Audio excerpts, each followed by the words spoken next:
6:30 Mountain Time. It's We're coming to growing. you. It's growing. Yes, we're coming to you with trending topics, things that we're just getting off our chests. And last week, we actually had a recap of the Wendy Williams A documentary. total deep dive, yeah. Deep dive because, as we know, Harper, our producer here, who's joining us for the second week in a row, was a producer for the Wendy Williams show for 8 seasons. Yeah. So you had a lot of like From day one. inside, Day one, exactly, yeah. the original producer. The original producer, yeah. So I love that conversation. I really appreciate your transparency.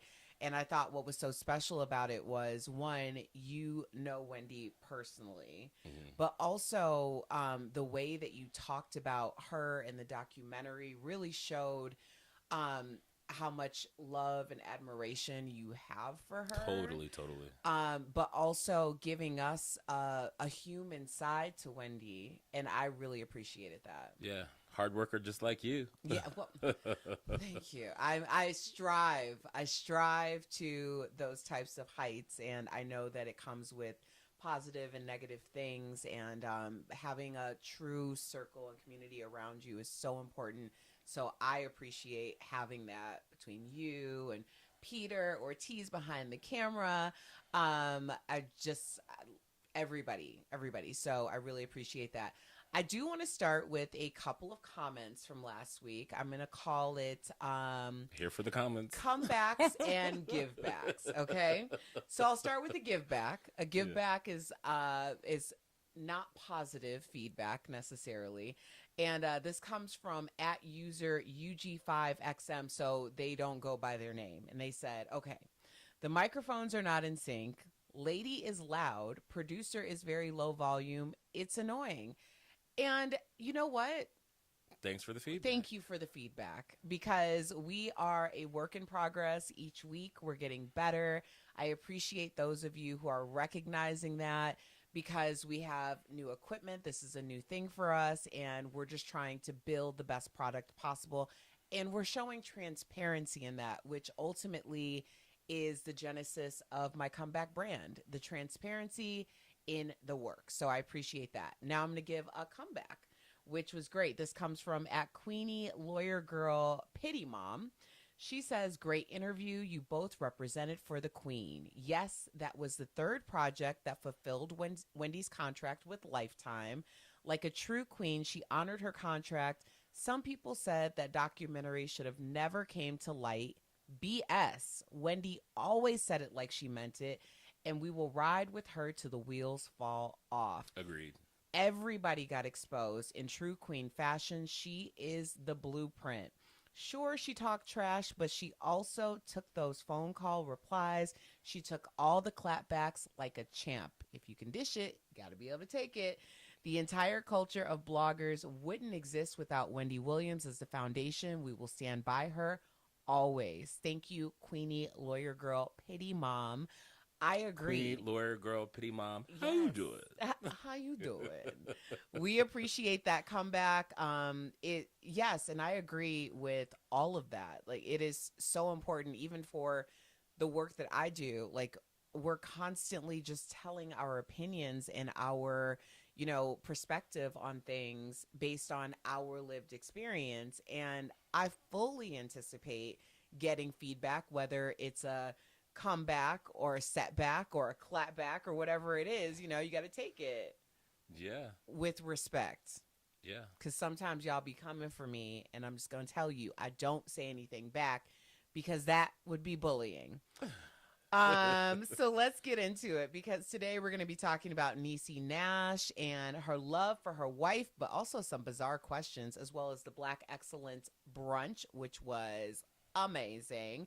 And Lindsay Lohan and Ayesha Curry, they're BFFs. What's going on with that? And a controversial new dress at Target, which asks us the question, what's appropriate, mommy? So let's get into it. All right, so our first chat is about the Black Excellence Brunch. That looked like a Essentially, fantastic event. oh my gosh, I live for any type of a higher echelon anything, but that Yeah. brunch gave me all the feels. So this year's Black Excellence Brunch honored the biggest supporters of some of the most successful stars in Hollywood. So celebs who honored the special people in their lives included SZA, Kyla Pratt, Tabitha Brown, and Niecy Nash. That's a good room. It is a great room, but I love the premise of this event because it's these stars honoring their circles and supporters. And oftentimes, these are the people who do not get the shine because they're not in front of the camera. And I love that. Same here. Someone that's been that kind of support for movers and shakers. That's ultimate validation that you're doing something for the right person. Exactly. So they all gave their flowers to the people behind the scenes. SZA thanked her creative director and choreographer. Kyla Pratt celebrated her mother. Tabitha Brown gave flowers to her glam team, who have apparently been with her since day one. I can relate to that. And Niecy Nash gave love to her wife, Jessica Betts, in a touching speech. I love them together. Oh, yeah. And the beautiful thing about that was Jessica probably wouldn't have even shown up if it. So Niecy must have told Jessica that Jessica was coming to honor her. Because had it been the other way around, Niecy said that, Jessica would have been just bowed out of the situation and just kind of ran away from the spotlight, not wanting to take that kind of moment to receive her flowers. So the fact that Niecy started her speech saying that I've never lied to you before, and this is the one time that I've lied to you, and that was just to get you here so I can kind of just express my love and kind of share with the world how important you are to me. So that was beautiful to me. I love their love. It is so incredibly pure.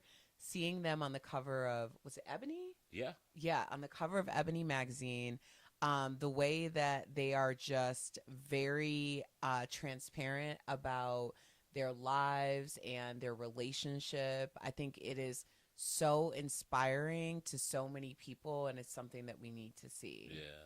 Is there anything that surprised you about Niecy's speech? No, the thing that surprised me is Niecy said that she had first kind of was introduced to Jessica via a documentary that she saw, and that God must have said her spiritual force told her to cover and protect Jessica, and that was a mission that she was on, that this person I feel like I have to cover and protect. When they finally met, Niecy said, it was actually the reverse reward, and that she found somebody to cover and protect her. And so that was an interesting take. Meeting somebody that you had this spiritual conversation with before meeting them. Yeah. No, and I honestly, I really do understand that. When I met my husband, Anthony, I knew that he was so special and he was meant to be someone's husband, that I called my closest girlfriends to try to hook him up because I wasn't single at the time. And I was like, this guy is amazing. Wow. He is going to make an amazing husband. Like, you have to meet this person. And thankfully, my two girlfriends that I called, one had just started a new relationship, and the other one was like, I don't think that we're on the same, track. And now it's funny because everyone knows each other, and they're like, yeah, there's no way on either side. But 3 years later, when we met again, we ended up having this conversation, and it turned out, and this is like so crazy. We didn't realize this, but when we started dating and we went back to my parents' house when they were still living in Chicago, his mother, because his mother's family is also from Chicago, and they were Italian immigrants, and they lived on the opposite side of the park from where my family is from. So it was like the craziest thing to have that connection, but all of these things just kind of came together. Like, there was something about the name Anthony that kept being reoccurring in my life. Your name's Anthony. It was like there were these reoccurring symbolism themes, in my life. And so when we started dating, And we tried, like, there was no reason. All the chips were stacked against us. Like, he was moving back to Canada. I was moving out of Denver.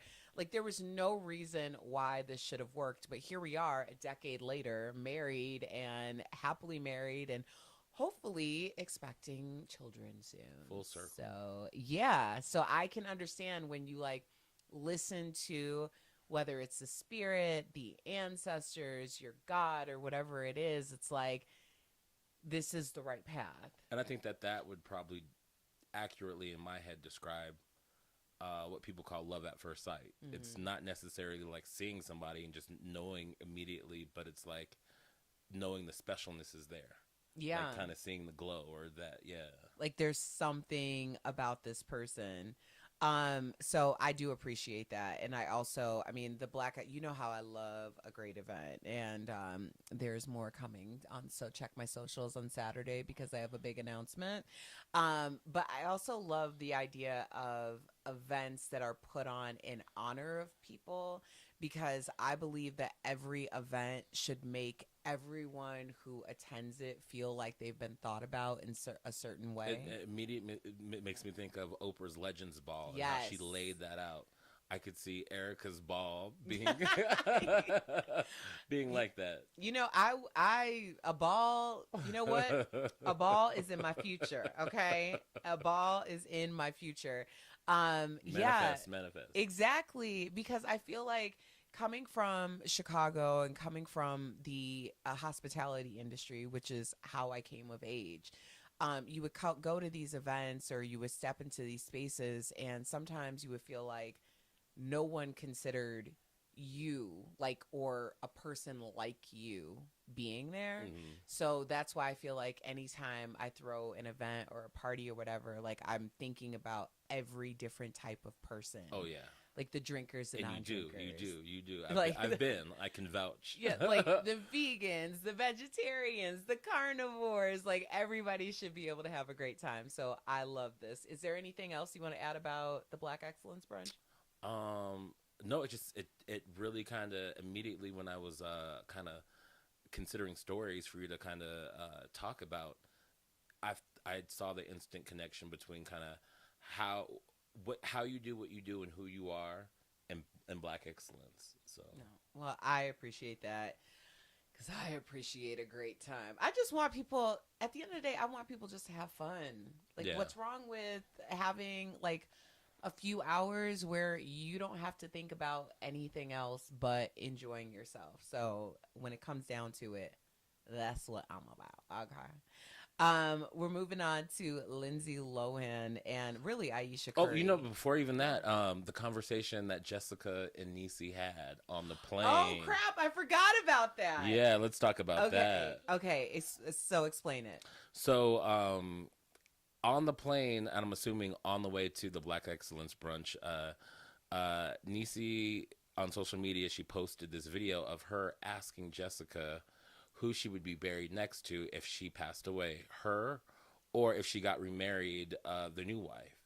And Jessica's response, she was, thrown off at first, really trying to come up with what she wanted to say, and what she said was quite beautiful, which was, I don't think I'd want to, I want to lay next to you. That's what I want to do. That's all I can think about, was it just being laying next to you. Even though we're talking about death, I thought that was pretty, it spoke highly of their true connection to one another. Mm-hmm. But still, the idea of, and personally, my partner Patrick has that situation that he's going through, so it kind of got a little deep for me, because his mother passed away when he was in college. Mm. And so after that, his father got remarried. And just last year, we lost his father. And so their family had to figure that out. You know what I'm saying? Because his mother had a plot already available next to her for him, but he's remarried. But now the way that family in particular kind of figured out that situation is, I believe, and I hope I'm not saying too much, but that the new wife will have a resting place in the same next to him as well. And so like that's how, so it was interesting that she would ask that question. And then in my own personal life, Yeah. there was that anecdote. Well, I'm sure that's got to be something that a lot of people have to consider, because especially when you've been married to someone, you have children with that person. Yeah. And one of the parents passes away and then continues on with their life. And so are you buried under the family that you created, or and then if there's more children with the new person, like that can become a pretty tricky situation. But my first thought really was it becomes a tricky situation now because we're dealing with like our parents, our grandparents. But for us, I mean, I've done my living will, and I'm I was about to say the same not thing. even going to be buried. Buried, exactly. So yeah. So, and I think a lot of people are in that situation where they're being like composted, or and then like this isn't off the mark based on your family business, right? So yeah, I'm the daughter of a mortician, of a funeral director, so. Yeah, the trend has really been going towards more people either getting composted, becoming a tree, like deciding that they're not going to do the full, funeral ceremonies, opting for, Lord have mercy. Cremation. Yeah. Sorry, I was like, sorry, Dad. There's other ways as opposed to, doing the burial plots. But for our parents' generation, yes, that is something that a lot of people are going to have to figure out what the appropriate, respectful thing to do when someone passes. But I've told my husband, like, if something were to happen to him, I do not believe I would get remarried. Like, I just absolutely do not think I would. And a big part of that too is like protecting, like we built so much together, and I would not necessarily, like I would maybe have like a life partner, but I would want for what we built together to be preserved in a way that doesn't get minimized. Right. Yeah. And I mean, people change as time goes on, but I feel very strongly about that. But if he wanted to get remarried, I mean, especially if we had kids, it would be very clear. And it is very clear because we have a living will, or we have our estate planned, that our children or nieces and nephews would take over. Like a couple of my nieces are taking over all there. It's going to be come back with them. Yes. Yes. Any creative intellectual property. So yeah, but that does say to a lot of people, especially in the Black community, so much of us end up in probate because we don't have living wills and we haven't planned our estates.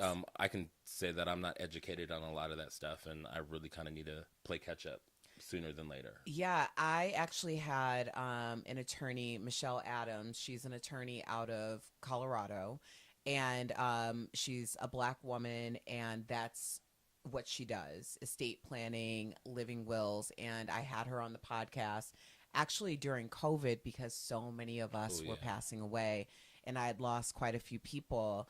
And that was something that was very much top of mind. And based on that conversation, we did our estate planning. And that's how we got ahead of that situation for all of our wishes.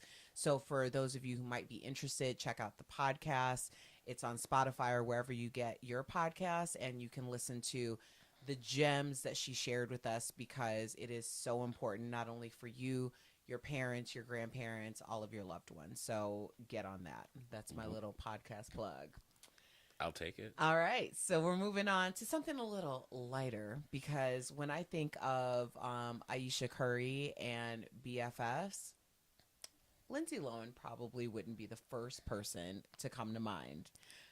Especially with the history and how we know her and all that comes with Lindsay Lohan, despite being a mom and her kind of doing this major comeback into film. I saw the holiday movie. I thought she was back. Like I was proud to Yeah. see her, and recently she was on a late night talk show. She seemed like a whole new person, Yeah. or like what was there.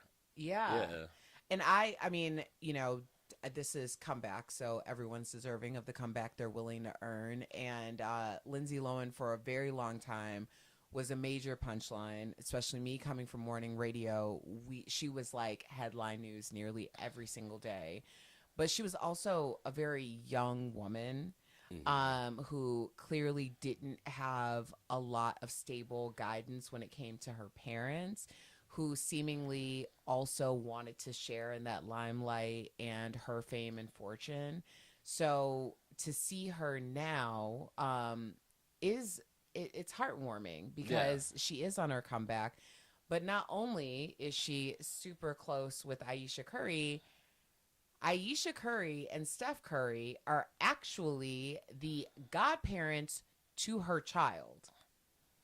and what a blessing in terms of how I see Ayesha Curry. And like when I think of Ayesha Curry, I think I have this fish tank, this BFF fish tank, that you can grow herbs, like it's like a ecosystem where the for lack of better terms, the fish poop and they feed the vegetation and it grows or whatever. She was kind of endorsing that, and so I always think of Ayesha Curry and like mommy projects Yeah. and stuff like that. So to know that her new BFF, Lindsay's new BFF is Ayesha, I feel like that's a good look for her. I think it really speaks to what happens when you experience life changing events. So, Lindsay clearly has gotten sober. It's her sobriety was something that she struggled with for a very long time. She got married, she has a child now. And I think those big life evolving moments make you change your circle a Yeah. bit, and it changes like what you consider, extracurricular activities and things that are more supporting of your lifestyle now. Yeah. Have you experienced like Oh things yeah, like like that? just with like fitness. Like when I surround myself with people who are physically active, I kind of pick up those ways of being, you know what I'm saying? And so I remember when I was dancing a lot, I was around dancers all the time. And how that kind of kept me in a studio, kept me dancing kind of.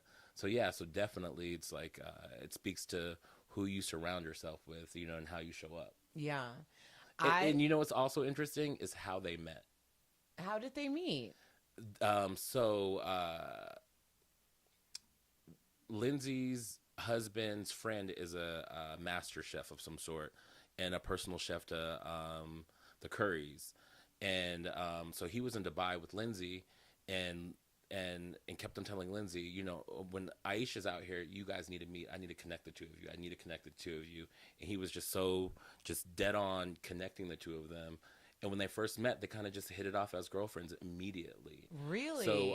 and then Lindsay also said that it's hard, and even especially for a celebrity as an adult to make friends, to make genuine friends. Yeah. And so somebody that was this kind of friend matchmaker was interesting to me. Somebody that just knew that this person can really benefit from the goodness of this person, and I think that they would be great friends. And so it's That's like, yeah, that's amazing. And I mean, her husband clearly is a very prominent like chef, so he yeah, has to be around celebrities yeah, all the time. So yeah, to make that specific connection, I think is very cool for both of them. Um yeah, I think about like people who I've connected through friendships to be like, you're always talking about this and this person is always mm-hmm, talking about that. I don't think I don't think that it says anything disparaging about a person to either add people to their circle, subtract people from their yeah. circle. And I've always had the hardest time wanting my friends to connect out of my own kind of fear of being left out. Mm. So that's what it also makes me think of too. You know what I'm saying? Like, okay, I know this really great person. I know this really great person, but maybe that might cancel me out at the same. You know that okay, that is like that's such a real thing, but I'm telling you, with true friendships, that does not Exactly. happen. It's just a test. What Yeah. happens is, because I've experienced this from a lot of different angles, I'm like, people will refer to me as the connector because I always know somebody who knows somebody who knows somebody. You know what I mean? And I'm very quick to be like, oh, you should meet this person, or you should check this out, or you should go here, whatever. And that's never been a threat to me. But what I realized is, when you have people who are in your life or in your circle and they're not there for the right reasons, then those people become detractors from your friend groups. People who are there because they have good intentions and they're there because they're truly your friend can connect with other friends, and that takes nothing away from you. In fact, it just makes things better. Like, I just went on a girls trip 2 weeks ago to Vegas, and the only reason why there were 5 girls, and they all know each other, but really they all know each other through me. And 2 of the girls, women, actually lived in LA at the same time, and they hung out all the time. And had I not been friends with both of them, they wouldn't have connected. But there's such a perfect connection for friends because they both are very into like the spiritual realm, and They enrich each other. Yeah. yeah, so like they're really close. And then the other friends, like, I was kind of like the nucleus of that group, but at no point during that weekend did I ever feel like, oh, I have to like entertain this person or this person's left out, because there was such a love and respect Flow, for each other. So, but there have been times in my life where I've had people who have been in my life, and sometimes people, when they're more interested in taking from you or that says something else. yeah, then that becomes like, oh well, I need to take over for Anthony, or I'm going to take over for Erica. And that becomes very clear because your true friends are like, there's only enough room for 2, or there's only enough. Yeah, exactly. But your true friends are like, what's happening over here? I wouldn't even know you if it weren't for this person. And I don't really know you like that. Like, I know you like that because of this person, So I am never like feeling like I don't want to introduce people or stuff like that, because I know, if anything, it'll just weed out people who need to be in my life. And it took me a while to start to kind of look at it that way, because I was always kind of gun shy at, okay. Because you've been burned. Yeah, like true. That comes from a place. Yeah. So it's not like you're crazy for thinking that. It's because it's happened before. And when it happens, it can be incredibly hurtful. Yeah. Especially when your intentions are pure. Yeah. So I love this for Lindsay. I love it for Ayesha. I don't know a ton about Ayesha Curry. I do know that she's pregnant. Exactly. Yeah. Yeah. She's pregnant again. Again, 4th. Yes. Somebody commented somewhere on, I guess, Instagram, whatever. It's like, Steph does not miss. Right. But I'm like, I'm pretty sure he does. Or they'd probably have more than 4. Just saying. Yeah. How the math works. I'm also interested in are you a godparent to? You know what? I am not a godparent. And I think that being an uncle has what kind of kept. You know what? I've actually, I take that back. I've had people kind of crown me as a godparent, and I really wasn't connected to the person or the child like that, and I felt like it was more of a vanity title. And vanity based on what? My connections, or how the person saw me, or just the idea of I'm a stable person, and maybe that's access to stability. So I've probably been crowned that a number of times. Yeah. But it was never anything serious. It was never anything that kind of played out. I've had some vanity titles myself, but I do have, my husband and I are godparents to three kids. I'm like, one, two, Queen godmother. three. Yeah, we have two goddaughters Mhm. and a godson. Mhm. And these are very much like, forever friendships. We've had these friendships for well over a decade. In some cases, it's been, going on 30 years. So we do have three godchildren. And I've really thought about, obviously I've been transparent about my IVF journey, and we know that I'm going to be doing a transfer soon, so we're hoping for children. And I've been thinking about, like, okay, so when someone makes you a godparent, How exactly does that work, and what does it exactly look like? yeah, Exactly. and then you have a child, do you, like, what's the Protocol. reciprocity Yeah, here? yeah. Because I think I know who I would like to, like, make the godparent. Hmm. And it's something that is, it's so deep as to why this Yeah. person would be the Yeah. person that I'm like, okay, I'm sure, like, they wouldn't say anything anyway or be, like, offended that Yeah, I'm I making actually them. take that. I actually, I guess, not adopted. How to? So my partner Patrick has a godson, who's become my godson. And the story there is that Patrick worked for Oprah and covered 9/11.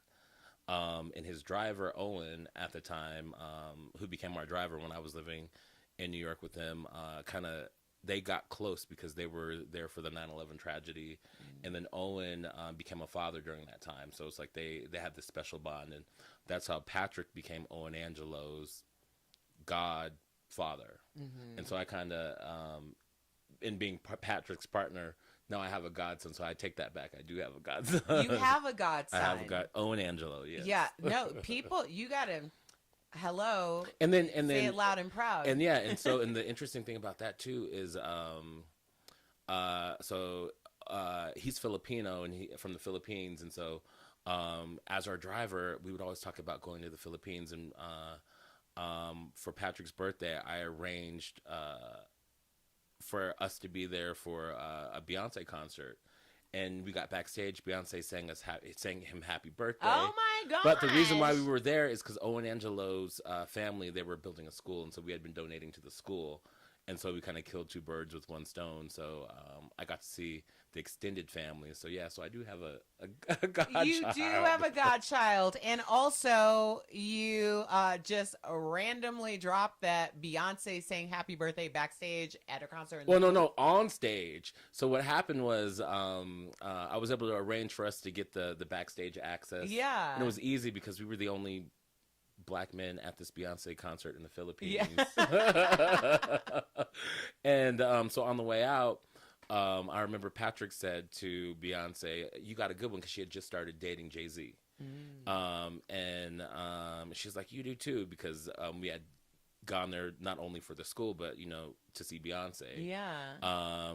And she asked where we were seated. I let her know, and this woman is so freaking amazing. Yeah. She actually, and I don't know if it was just something that she'd done during that tour, because it was the Beyonce experience, but it was B-Day was on the album or whatever. And so she sang "Happy Birthday." She's like, "Where are my guys from America? Where are my guys from America?" Patrick went crazy. Yeah. We were there, and she sang him "Happy Birthday." And so, like, that's how that all went down. Oh my god. Because of Owen Angelo. Because of Owen.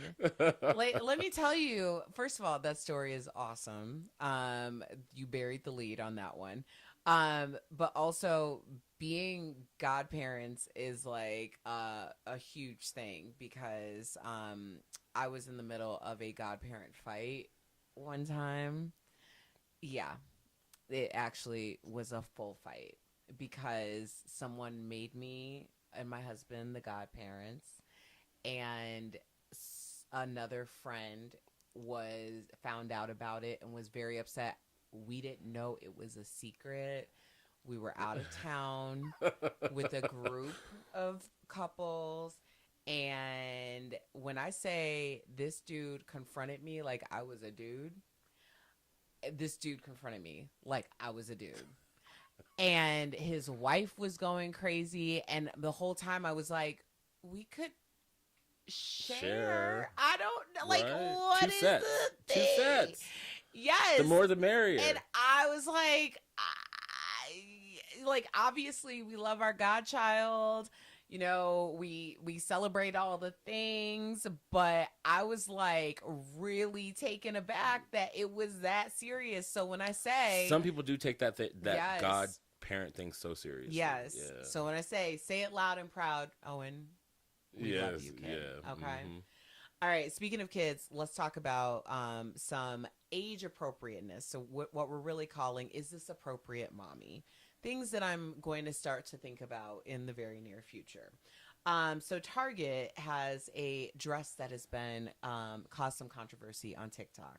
And this TikTok user is showing this really cute, like, spring dresses for girls or for boys. They're spring dresses, period. Okay. But they have cutouts on the side, and they're for children as young as 4 years old. And when I say the cutouts on the sides, I mean, everyone's seen the dresses for women that have, you know, like you have a full top and then, you know, it's like a little hip action cutout. Mm-hmm. And this TikToker is asking if this is age appropriate for children. Now, you've seen the dresses. What were your thoughts? Like, not for Easter, right? But like let's say the child was wearing a bathing suit underneath and they're going to a water park. So it's I think like a layered, conditional type of thing to where it's like it's a cover up and not a dress necessarily. Yeah, but it is a dress, yeah, and it's a spring looking dress. But then I remember little girls wearing like those bandeau tops. I know. And honestly, to each, I'm not a parent. We're not parents. Yeah. So, you know, whatever your parent or parents think is appropriate for their children. And it becomes a fine line, because it's like, even with those bandeau tops, like, some little girls could get away with it, other little girls couldn't, you know, based on their body shape or size. You know what I'm saying? So it's like, I would say just avoid it because of that conversation, maybe. Honestly, I've talked about this on my podcast many times, but my husband and I have been CASA's court-appointed special advocates for children, abused and neglected children who are in the system this is year 4 that we've been a part of this program. He's on the board. We're certified CASAs. And I think my answer would have been different 4 years ago than it is now. I personally would steer away from cutouts, like bandeaus. I would steer away from it simply because, and I'm not judging any parent who makes a decision to do that, but I've seen the devil and I can't unsee it. And I've seen what adults who are criminals and have nefarious ideas. It's real. Pedophiles. I have seen that. And when I say that the devil walks amongst us, the devil truly walks amongst us. And for me personally, if I had a daughter, I would just go with the dress that covers everything. And I'm not saying from, like, you know, the head to the toe, but, you know, something that doesn't, that's not a style trend that's coming from an adult. Like, I see it, and I know, like, listen, I do not judge how people are parenting unless you are abusing or neglecting your children. I am never going to do that because everyone has, you know, their own sense of what they believe is best for their child. And I'm not in any position to tell them no. But because I've seen so much, I can't unsee it, and I would just rather steer away from things like that. Now, is there a market for it? Of course. I mean, if you want to have your children wearing, things that are like a crop top, whatever, and they're in your backyard pool or, whatever it is, like, Mm-hmm. they're, I can't even, Lord, I can't even say amongst family because I have seen literally everything. So I personally wouldn't, but I'm not going to judge anyone who would. But I will tell you, like, and of course, people are going to say, and you're absolutely right. If someone has bad intentions for a child, it does not They could be in a matter. sweatsuit. Is Yeah. exactly like for if someone has a bad intention for anyone. It doesn't matter what they're wearing. We are not victim blaming. It's not suggesting anything like that. But just because of what I've seen, I personally would say that I wouldn't find it appropriate for my child if I had a child, which I don't. So take that with a grain of salt. Yes. Yeah. All good conversation. Yeah. Yeah. But when it comes to age appropriateness, it made me think about some other things. The Mariah Carey story. I can't believe Rock and Row, her twins, are turning 13 in like a matter of Now, weeks. yeah, and so with Mariah Carey and her daughter, or allowing her daughter to straighten her hair for the first time, I know that's a big thing, especially Mm, for in the black community. So I want you to yes. speak on that. Yeah, so I remember the first time I got my hair straightened. Now, I don't know if I was somewhere between 10 and 12. I can't remember exactly how old I was. But a big part of that too was I was one of those kids with a lot of hair, like copious amounts of hair. So I remember my mother taking me to the J.C. Penney salon, child, and I got there, let's say it was noon. It took four women. They kept stopping because they were like, this is it's like she has too much hair, which is something that is really messed up. This still happens to, Oh yeah, yeah, oh yeah. where kids or adults go in and they'll be like, you have too much, like you're a burden on the Mm-hmm. system or Yeah. something. But yeah, so that was the first time I had ever gotten my hair blown out. And I was Rudy Huxtable. Remember Rudy's big Mm-hmm. poofy hair? That was me. And it was such a big deal because I didn't realize how much hair I had because obviously, I mean, even now it's like shrinkage is very real Mm-hmm. for The coarse curls. natural Yeah. hair. And yeah, so I remember that being such a big deal and how I felt like I was, older because my hair was down and Mm-hmm. straightened. Yeah. And then in my sister, for example, it was getting her, she was getting her hair pressed relatively young, just because that was like, uh, early on when we went to church and stuff like that. You get your hair Hmm. pressed and stuff like that. Easter, Easter, Christmas, exactly. Easter, Mother She Day. couldn't wait for the holiday so she could get her hair pressed. Hmm. But then at some point, she wanted to go that extra step and get a perm.